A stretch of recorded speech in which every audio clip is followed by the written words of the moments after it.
Welcome everybody. This is my tutorial on how to use my legacy tracker.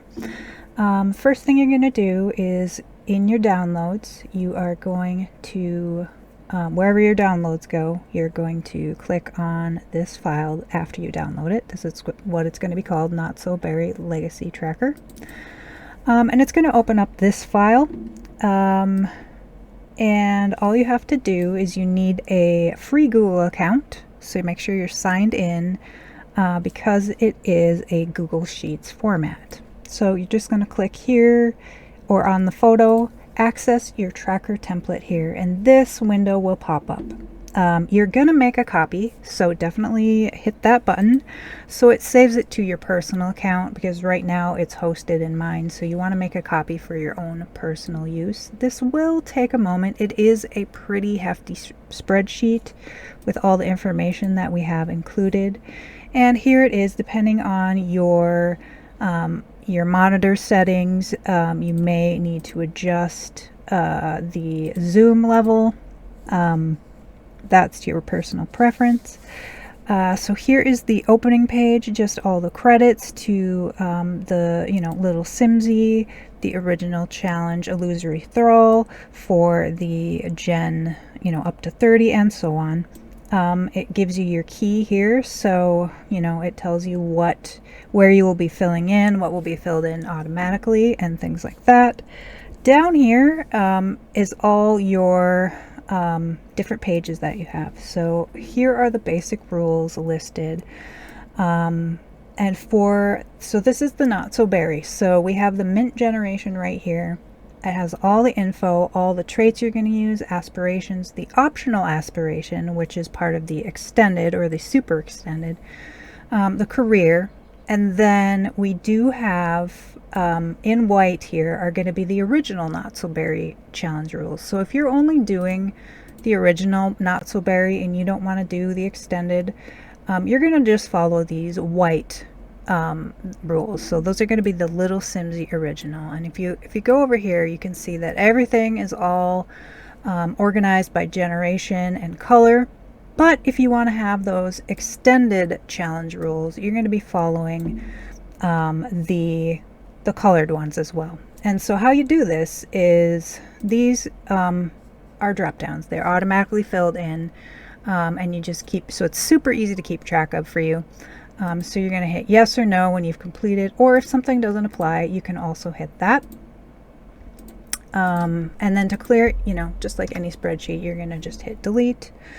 And then when it gets down to the generations that are beyond the original 10, they're all going to be in color because of course the original Not So Berry only goes to Gen 10.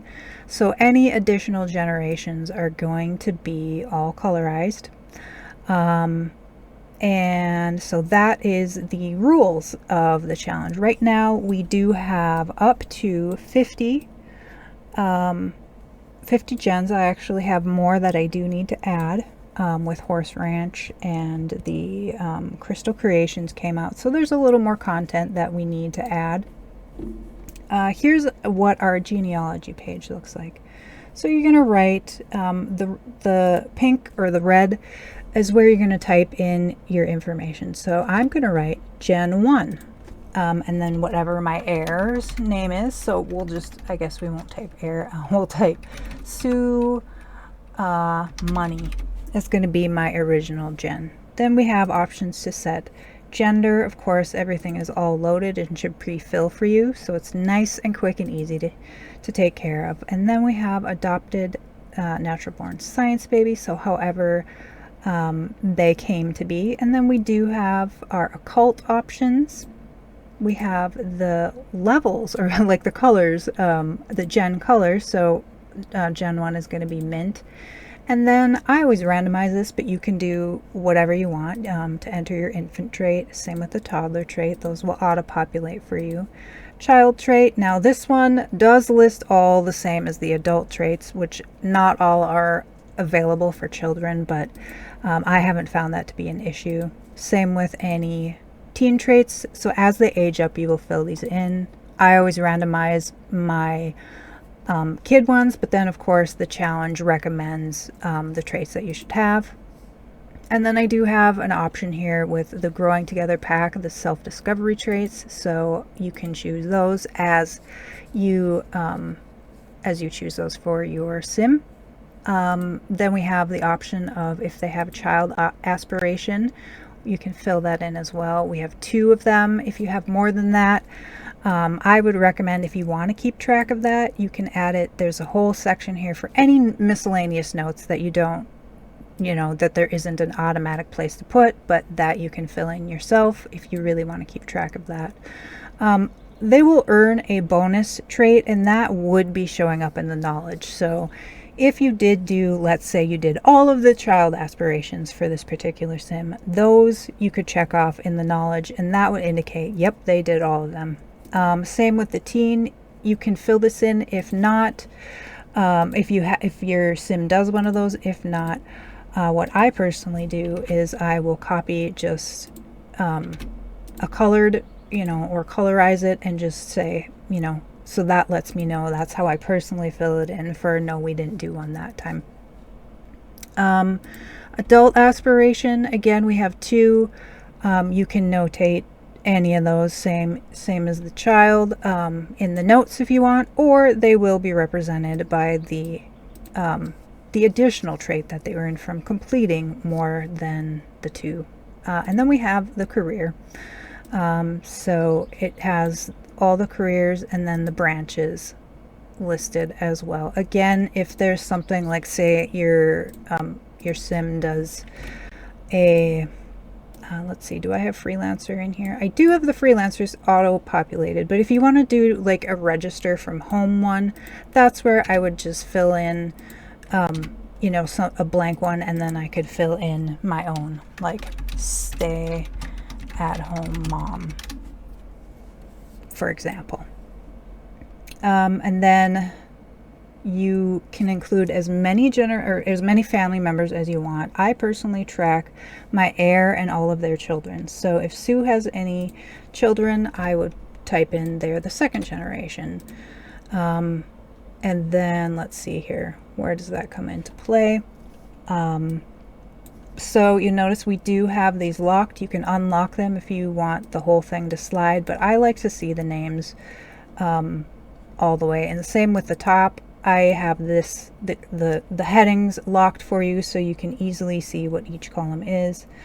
So Rose is the 2nd. So each of these children are going to be the Rose gen, but here I have our legacy status. So that 1st gen, the Mint gen, is the heir, and then the firstborn child, I do the firstborn child. Some people wait to choose, but you do have options for like if the firstborn child, your heir, were to die, then there's the spare option, or however you want to, the spouse, so you can designate who they are there.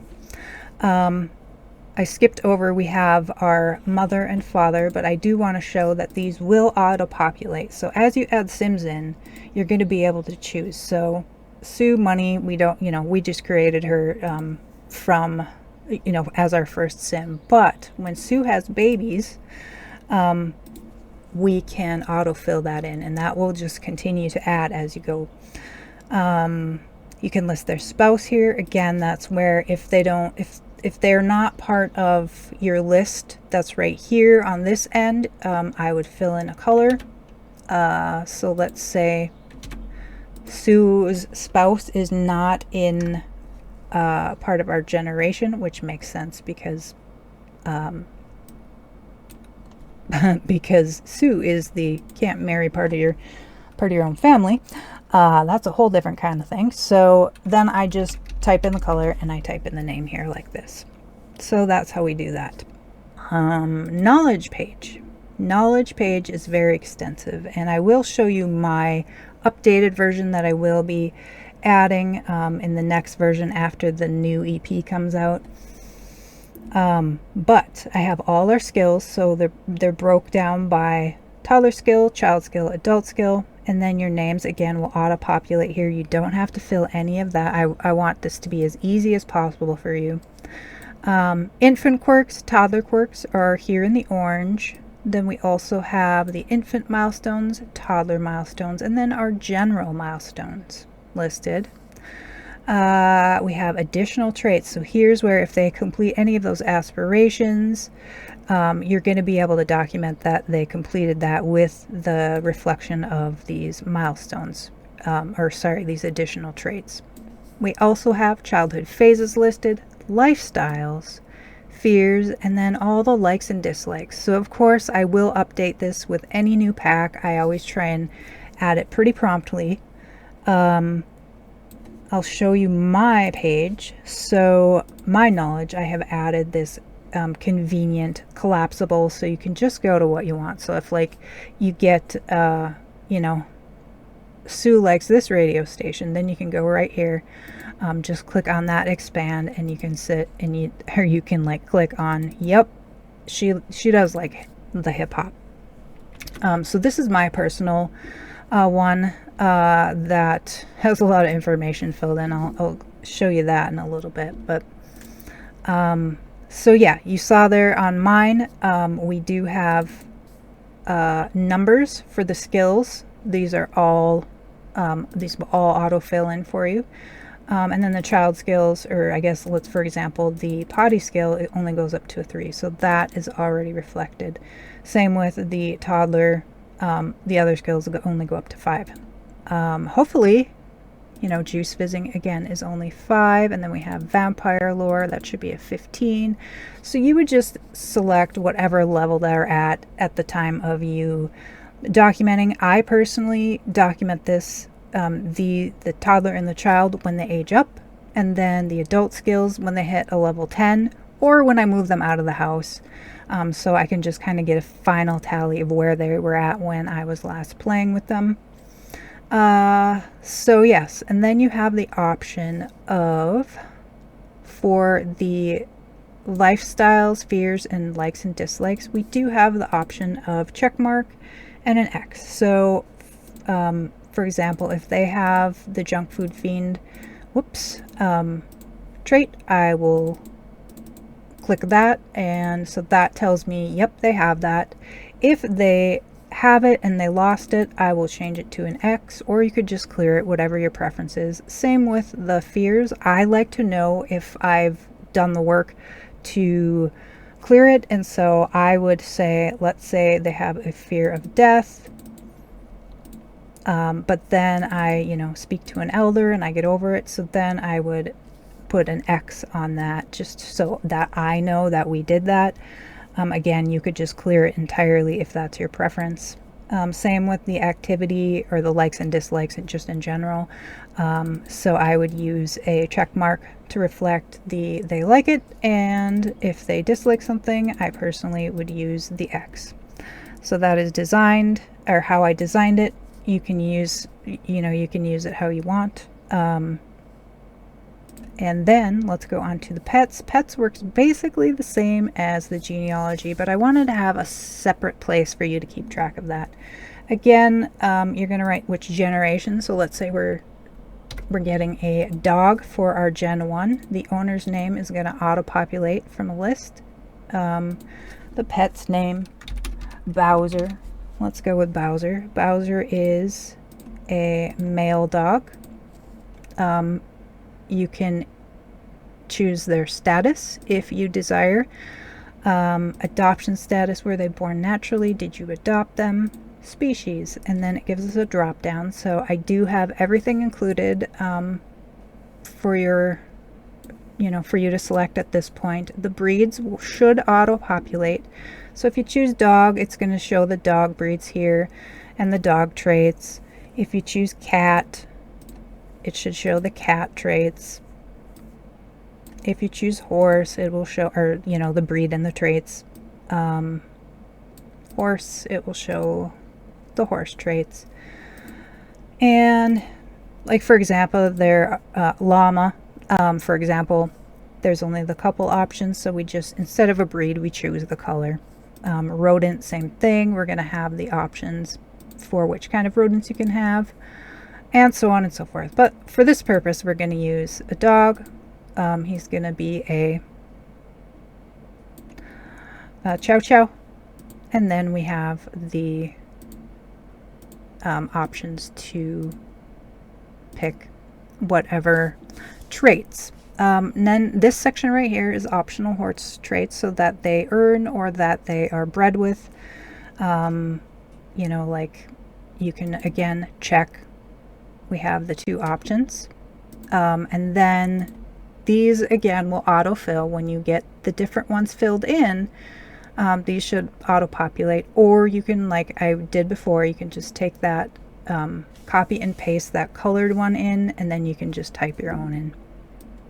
Legacy status, again, are they in the household? Are they dead? Were they traded in? Like you can trade your horses or your chickens. So then you choose those options.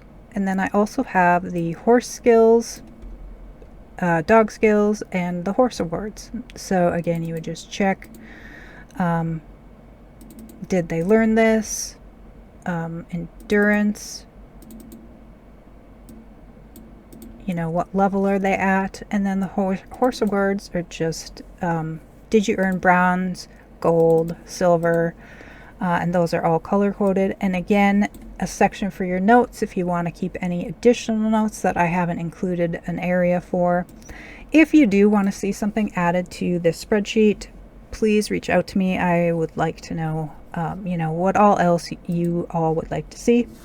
The collections page is pretty self-explanatory. It lists every collection item that you can have and the name. So if you collect the live space porcupine, for example, you're going to hit a 1. This is not the quantity that you have, it's just a 1 if you have it. What it does is I have auto tallied all of these up for you. So it can see that you have 6, and basically what it does is it will give us a nice graphic at the end to let us know what percentage of the collection we have completed. And so that has, we have all the different collections in the game, the official collections, and then what generation is listed at the top, that who should complete it, that it's recommended, or that should. Some of the collections are pretty tough to get, so they might be a generational collection, like the fossils. Gardening, same thing. I have it listed as multi-generational. Personally, in my games, I try to do these per the recommended generation, but if I really want to move on, I'm ready to move on, I don't want to just fight for that collection, it's going to ruin my experience and gameplay, then I will just have the next gen keep working at it, just because I want to enjoy my game and not struggle completely. So that's how I do it personally. And then we have our miscellaneous collection. This is things like the animal treats, the eggs in Cottage of Living, the different canning recipes, the cross stitch patterns, any of those additional non-official collections that you might be interested in collecting. The horse competition awards, believe it or not, that's not an official collection, so we have it listed here. Again, if you have anything that you would like to see added to this, please let me know. Same thing, you're going to just add, yep, I got that. If you got that, if you have 1 or you have 10 or you have 50, you're going to still put in a 1. And then again, to just remove it, delete the delete button. I also have included the achievements. This is in the game, official achievements, and it's just, I really like to track this. It can be a bugger to track though. It has reset on me a couple of times, but I really am working towards getting all of these in game. Some of them are hidden, some of them are really tricky to get. But what you're going to do is you're going to enter, like if you were to get this 50 Mile High Club, successfully woohoo in a rocket ship, you're going to add 10 points. Then if we discover 10 aliens in disguise, we're going to add 50 points. And what it does is down at the bottom, it tallies it for you. So right here, it should match up with the one displayed in the game, so you know where you're at. And here is our fun trivia page. I do hope to add more to this in the future, but basically it just shows you a visual graphic of everything in your game that you've documented in your spreadsheet. So you will see the different genders represented in this circle graph, the different occults, the different births, whether it was an adoption or a science baby. Then we also have options for the original little Simsy, not so berry. It will give you your percentage that you've completed. Then the extended, so that's through Gen 30, and then the super extended, so it breaks it down for you. You know how far along you are. Again, the achievements percentage, it will let you know the collections percentage, and then the miscellaneous collections. So you could just see how you're doing. This last page is the data page. I have this locked. I actually have the trivia and the data locked too. The trivia, you're not going to enter anything. This will all auto-populate. And the data is basically all the lists where I've pulled things from. So like when you type in your Sims names, for example, let's see if I can find it here. It will auto-populate in here, and that's where it's pulling from. So I recommend you don't actually touch this page, because if you move things from this page, it affects every other page. So I personally recommend just leaving that alone. I will show you my personal page, for example, my trivia page. I have 100% completed of the original. Overall collections 92, and this is my graphs here. So actually, wow, look at that, 50-50 male female. I do have the option, I think you probably saw, we do have options for non-binary, trans, or other. If you wanted to provide another label for them, that is an option, and it would be reflected in this graph. Same with the occults. We do have more options in this. I did include, let's see here, the occults. If you have a hybrid, that should be listed as well. So if you had an alien werewolf or a mermaid human, you can document that if you want. I personally choose, like if I had a mermaid human and they were mermaid, I would choose mermaid, for example. But you can use that. The option is there. So you can see my graph and my personal one. And then this is my births. I have a lot of natural born Sims in my legacy, a few adopted, and a few science babies. I'm on Gen 42 currently, and so I don't want the big list of every single Sim that I have entered, and so I will collapse these, so I don't have to constantly keep scrolling, excuse me. So that is one little tip I wanted to give. You know, all of these Sims have passed so far, and so I don't want to have to scroll through them. So just making sure that we collapse. And then, so this is at the top now. My Gen 10, 11, 22, 30, and 31 are vampires or werewolves, and so they're actually still alive in my game at Gen 42. If you don't know how to do that, what you would do is you would take, click on these numbers, and then you'll right click, and then you'll just hit hide. And then to open it back up, you will click on the little arrows. Now, I do want to point that out, that in the rules, I actually have done this. This is part of, you can see right here. Now, this is mine, so it's not as tidy, but what I have done is we have, this is the tallies for whether you know, if you've completed something, yes or no, and it will, like if you entered yes, it'll enter a 1. If you hit no, it'll enter a 0, and that's how we it determines for the trivia what percentage you've completed. And so definitely make sure you're not uncollapsing these and monkeying with those numbers, because that's how it's going to generate the formulas. So I just wanted to point that out as well. Again, the knowledge, this will be added, the current spreadsheet for public use doesn't have this, but I am going to add this after the new EP, the Love EP, comes out. Since I'll have to be adding stuff anyway, we will update it with this nice collapsible form. So you're just clicking the pluses and minuses here. Again, I have my my Sims, all the generations previously, so I'm not scrolling through this big long list. But you can see that I just have it all collapsed. And here's where I've started to document. I created this knowledge page. It wasn't originally part of the page back in these earlier generations, but now it is. Same with my pets. I have all those, all those collapsed. And you can see all of that information. And so, for example, I wanted to show, if you put in, let's say we have a chicken. So this particular animal that I'm documenting is a chicken. They don't have traits. And so then I'll just put NA because they don't have traits. Or you can, like I said, just enter it with an empty color. Please contact me if you have any questions. If you have any recommendations or requests to add to this spreadsheet, I would welcome you reaching out to me and letting me know. And with that, thank you so much, and I hope you have a wonderful day.